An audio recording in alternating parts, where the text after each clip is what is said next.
My name's Jake, and I'm 38. I'm a simple guy, really. You can boil my entire existence down to 3 things. A steady 9 to 5 that keeps the lights on, a borderline obsessive passion for the art of grilling, and a near-religious devotion to crisp, white shirts. Seriously, to me, a clean white shirt isn't just fabric. It's a mission statement.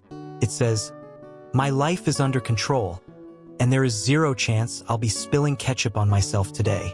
So, when my phone buzzed with a text from Sarah, my ex-wife, I didn't think twice. Barbecue at my stepdad's place this Saturday. Bring a side dish. A simple, harmless, almost friendly invitation. My relationship with Sarah post-divorce is what you might call civil enough. We're civil enough to occasionally grab a meal, but not civil enough to discuss politics, money, or why her cat seemed to have a personal vendetta against me. We'd reached a sort of unspoken non-aggression pact. Sounds good, I texted back. In my head, a symphony of sizzling meat had already begun. The sound of fat dripping onto hot coals, the smoky aroma of applewood, the sight of ice-cold beer bottles sweating in the sun. Perfect Saturday afternoon.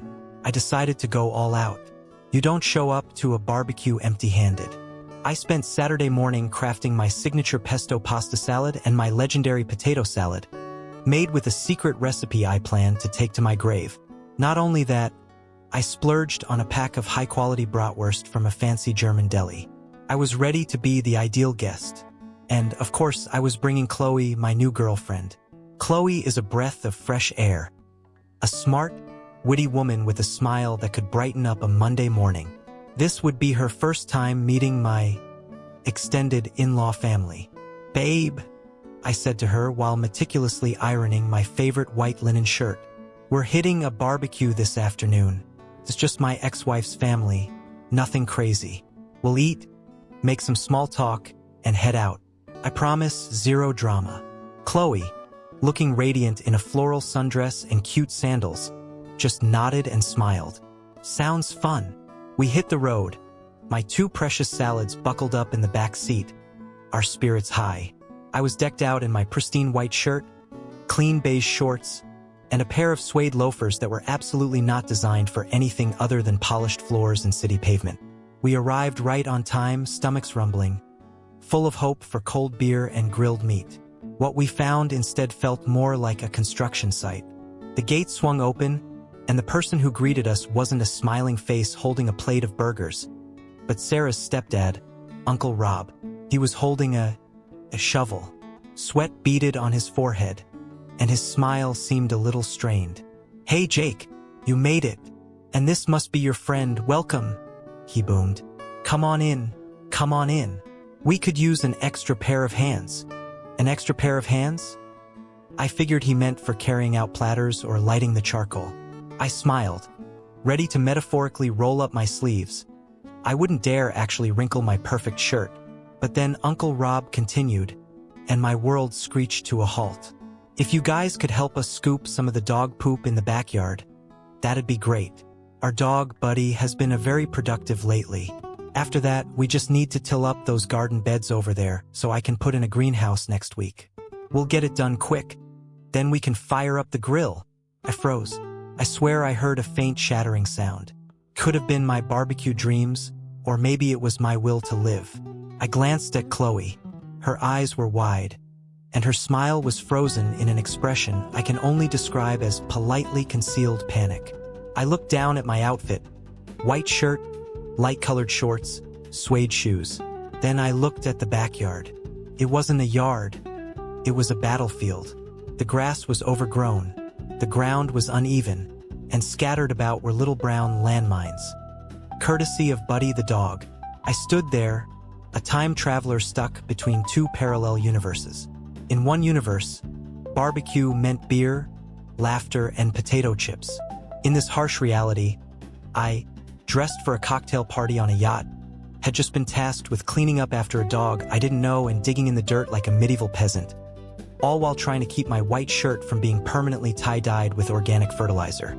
I let out a laugh, the tight, strained kind you make when your brain can't decide whether to scream or run. Haha, you're kidding, right, Uncle Rob?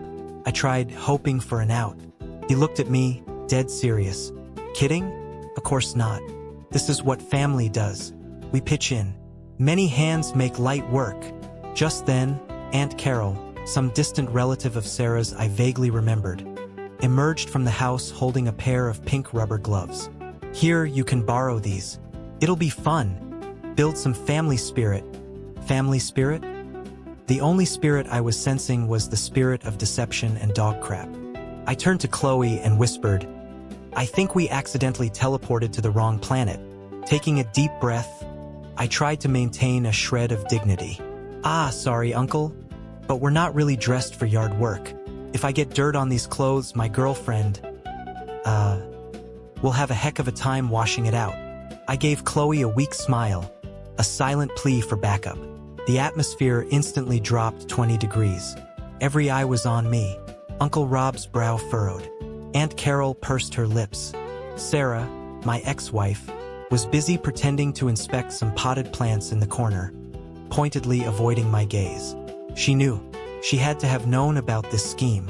And then, Aunt Carol delivered the final blow, the sentence that officially murdered any attempt at keeping the peace. Well, she sniffed. If you're not going to help, I guess you shouldn't eat either. You work, you eat. So that's how it was. It wasn't a request for help anymore. It was a condition, a transaction, labor in exchange for food. I didn't come here to sign up for a temp job. I came as a guest, armed with 2 delicious salads and a heart full of barbecue dreams. In that moment, time slowed down. I looked at Chloe. She looked at me. A whole conversation happened in 2 seconds of eye contact. Her eyes said, I support whatever you do. My eyes said, thank you for not making me dig in these shoes. I smiled, a real smile this time. A smile of pure, unadulterated freedom. Well, in that case, I said politely, I think we just remembered we have another engagement we have to get to. We'll just leave these salads for you guys. We don't need them, Aunt Carol snapped. Take them with you. Okay, works for me? I shrugged, picking up my beloved salads. I gave Chloe a nod. We turned around and walked away. It was one of the most glorious retreats of my life. Like 2 Roman generals walking away from a battle they knew they didn't belong in. Heads held high, shoes mud-free, and white shirts still white. The silence in the car was deafening until we were out of the neighborhood. Then we both burst out laughing. Laughing so hard I had tears in my eyes. I'm so sorry, I said, still catching my breath. I promised you 0 drama. Chloe shook her head, a grin plastered on her face. That wasn't drama. That was a comedy. And I'm just glad we left before it turned into a tragedy. We decided not to let a shovel and some dog poop ruin our Saturday. I drove us to a little riverside pub, the kind with worn wooden floors, a few old-timers watching a game, and a menu of classic, no-frills food. Nobody there asked you to till their garden before you could order a burger. I got a cold craft beer. Chloe got a sunset-colored cocktail. We found a table on the patio overlooking the lazy river. A toast, I said, raising my glass. To immaculate white shirts. And to healthy personal boundaries, Chloe added, clinking her glass against mine. That meal was one of the best I've ever had. Maybe because it was seasoned with the sweet taste of freedom. We ate burgers, talked about everything and nothing, and just enjoyed the peace. Turns out the best family gathering was the one with just the 2 of us. Later that night, I was lounging on my couch, kicking back after a fantastic dinner, when my phone lit up. You were tagged in a post by Kyle, my ex-wife's Zoomer cousin, a kid whose life philosophy seemed to be copy-pasted from TikTok trends. I curiously opened the notification. The post read, some people have it so easy these days they've gotten soft. A family gets together to bond over some hard work, and someone's too afraid to get their hands dirty and just runs away. A grown man who can't even handle a shovel, just wants to dress up and post on the gram. What a spoiled, weak pretty boy. And attached was a gif of some dude chilling in a bathtub full of rose petals like a prince. I laughed. I laughed so hard Chloe came running out from the kitchen to see what was wrong. I showed her the phone. She read it, then snorted with laughter. A pretty boy? Weak, I said. If refusing to perform forced labor at a bait-and-switch barbecue and choosing to drink beer next to my beautiful girlfriend is weak, then call me a pretty boy prince for life. The comments section was a cesspool. Aunt Carol. He's used to being spoiled, can't handle real work. Some other aunt. This is why she divorced him. Sarah, my ex-wife, said nothing, but she had liked the post. I didn't reply. I didn't argue. I just quietly went to my own profile and posted a single photo. A shot of my beer and Chloe's cocktail, with the sunset over the river in the background. The caption, "A perfect Saturday. Sometimes barbecue really means burgers and beer by the quay. Hashtag no shovels required. Hashtag white shirt survivor." See, this story isn't really about grilled meat or dog poop. It's about something much bigger, respect and reasonable expectations. I showed up for a party, not to reenact the building of the pyramids as an Egyptian slave. If they wanted to host a communal workday followed by a party, the bare minimum, the decent thing to do would have been to say so up front. Hey, come over Saturday to help with the yard, and we'll eat afterwards.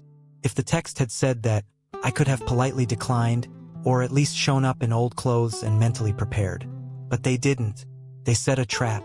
They used barbecue as bait to lure unsuspecting fish like me to do their chores for free.